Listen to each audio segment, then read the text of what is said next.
زما د پلار قاتل ده، زما او د نجیب ځان ته معامله ده. ته بیا راځې زم افغان، نجیب هم افغان، د هغه ناموس عزت لري، زه نه لرم.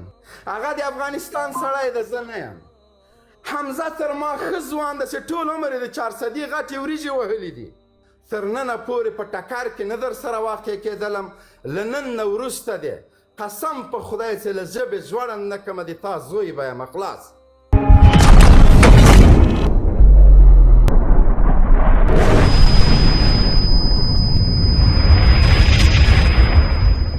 یو وضاحت ورکومه. د ما دښمني او دوستي دا براله ده، په نره ده. د ډار سړی نه یم، د ډار بچی نه یم، او د هیچ چا په هیچ چا باندې خپله دفاع نه کوم، او د هیچ چا د سوري لاندې پټېږم هم نه. ما ته په طلوع تلویزیون کې له نن نه 1 کال مخکې چې زه مکمل له تلویزیونونو نه بند سوی یم، ما په هر اقدام کې د دې هیواد د یووالي په خاطر باندې خپله مور ژړولې ده. ما په هر اقدام کې د دې هیواد د یووالي په خاطر خپل بچي ژړولي دي. تکلیف مې تیر کړی ده، ته پې خبر یې، خو ما د یووالي په خاطر خپله خوله نه ده بنده کړې. پاچا صاحب دومره چغې که ما د خپل بزنس دپاره د خپل کار دپاره کړی وای، نن به زه که میلیاردر نه وای میلیونر به ومه. خو له دې وروسته یې کوم د ځان په خاطر یې کوم. یو پاکستانی جنرال پښتون د کوزې پښتونخوا د 400 د ډاکټر نجیب بد وایي، د اشرف غني بد وایي، حتی د کارمل بد وایي. په زرګونو اختلافات چې زه ورسره لرم، زه خپل قاتل بولم، خو زه پاکستاني ته وایم چې د نجیب د کور سپی د تا په جنرالانو نه ورکوم، د تا په وزیر اعظم نه ورکوم. دا د افغانیت تقاضا دا وه چې زه دا خبره وکم. د افغانیت دا تقاضا زه دا خبره وکم. بالمقابل یو بل افغان چې تر ما ډېر هوښیار، څو دکتراوې او څو پوهنتونونه تر شا پریښي، د همغه کوزې پښتونخوا د یو پاکستاني تر مخ ما ته پاکستانی وایي، او هغه تر ما ښه افغان بولي. ما ته پاکستانی وایي، هغه تر ما ښه افغان بولي. بیا په ضمن کې د ما مشر ته وایي چې د تا مشر پاکستانی ده. یو چا چې خپل د بچي د وجود غوښې د افغانستان د ازادۍ په خاطر باندې ورکړي دي، قرباني یې ورکړې. د یو چا د رهبرۍ تر لاندې چې زرګونه ځوانانو د افغانستان د ازادۍ په خاطر او د غرب د امپراتورۍ د ماتولو په خاطر باندې مشري کړې ده او قرباني یې ورکړې، هغه ته د پاکستاني خطاب کوي او ما له خپلې برنامې نه کوزوي. بیا ټول هغه رټل شوي سپي چې ما خپل د پلار قاتل ته غدار ویلی دي، دا سړی پې راجګېږي، اکشن پې باندې اخلي. تا ټول عمر نه تنها دا چې زما ناموس، زما د مشرانو، د علماو، حتی د صحابه توهین دې کړی ده، خو ما د یووالي په خاطر باندې خپل ملګري ته ویل چې ته حق نه لرې، ته مفتي نه یې چې ته د ارتداد فتوا په چا باندې ورکې. حتی دې حد ته رسېدلی یم چې ما ته ډېرو خلکو د مرګ اخطارونه چې ته د یو ملحد په لایف کې کینې او د ورورۍ او د صمیمیت خبرې کوې. زه په افغانستان کې یم، زه په غرب کې نه یم ناست.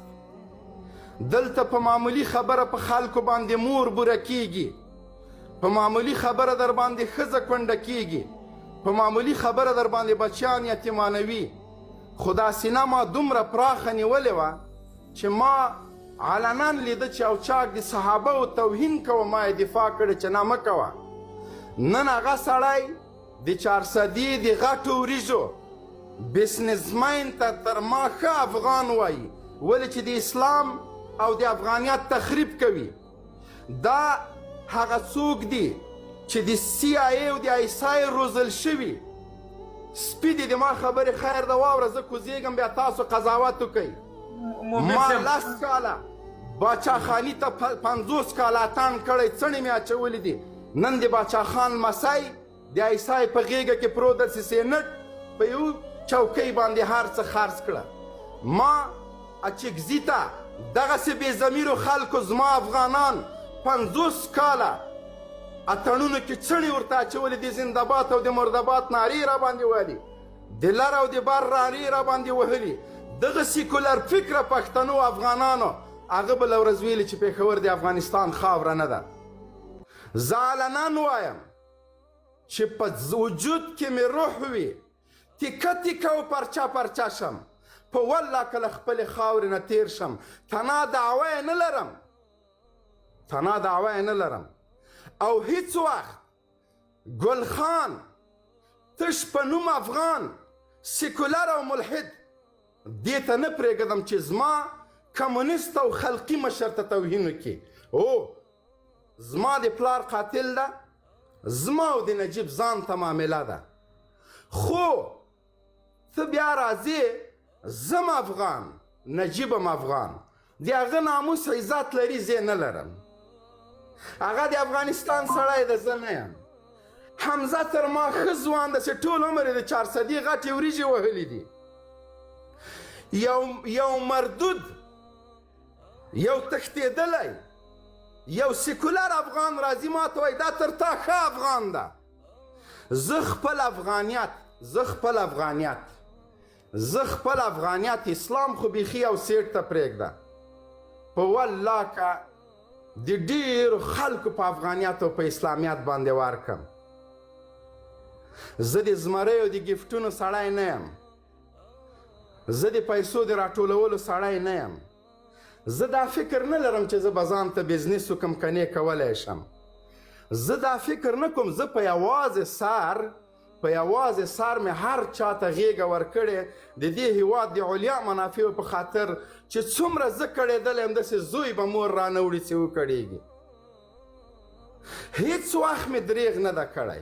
ظلم ته مې ظلم ویلی، جنایت ته مې جنایت ویلی. ما نه د کمونیزم د جنایت پرده باید څوک دفاع وکړي، نه د طالب او نه د مجاهد. دغه کمونیستانو چې د داود نظام ړنګ که، دغه مجاهدینو چې کابل په کنډواله بدل که، دغه امریکان راغله 20 کاله. د نجیب پلویانو ته وایم، نجیب د غرب په خلاف باندې جګړه کوله، دا د نجیب نعره وه. نن یو څوک راجګیږي په غرب کې ناست د نجیب دفاع کوي. دا منطق ده. د لیلن طرفداران غرب خپل دښمن باله، نن په غرب کې ناست د لیلن دفاع کوي غندي. تاسو خو خپل دریځ معلوم کوئ، کم از کم کوم موقف چې د ډاکټر نجیب په هغه موقف کې ودرېږه. هغه د غرب دښمنو ته د غرب په غېږه کې ناستې سوسیالې خورې. نجیب په مسکو کې تعلیم کوي، ته په امریکا کې کوي. نجیب جګړه د امریکا او د روسانو بلله او ته وایې چې نه. د دغو سیکولر فکرو په خلاف باندې مې د پاڅون اعلان کړی ده، ژمنه مې کړې ده، عهد مې کړی ده. تر ننه پورې په ټکر کې نه در سره واقع کېدلم. له نن نه وروسته دی قسم په خدای چې له ژبې ژوړم نه کومه د تا زوی به یم. خلاص موبین صاحب ډېره مهرباني. موبین صاحب موږ خو دا خپرونه داسې جوړه کړې ده چې د یو اوس نو ودرېږه پاچا صاحب. نه ونه پاچا صاحب دا زما په حق کې به بیا ډېر غټ جفا کې ما واورېدلې. پوره 25 دقیقې زه غوږ وم. اوس باید تاسو یې واورئ. دا ولس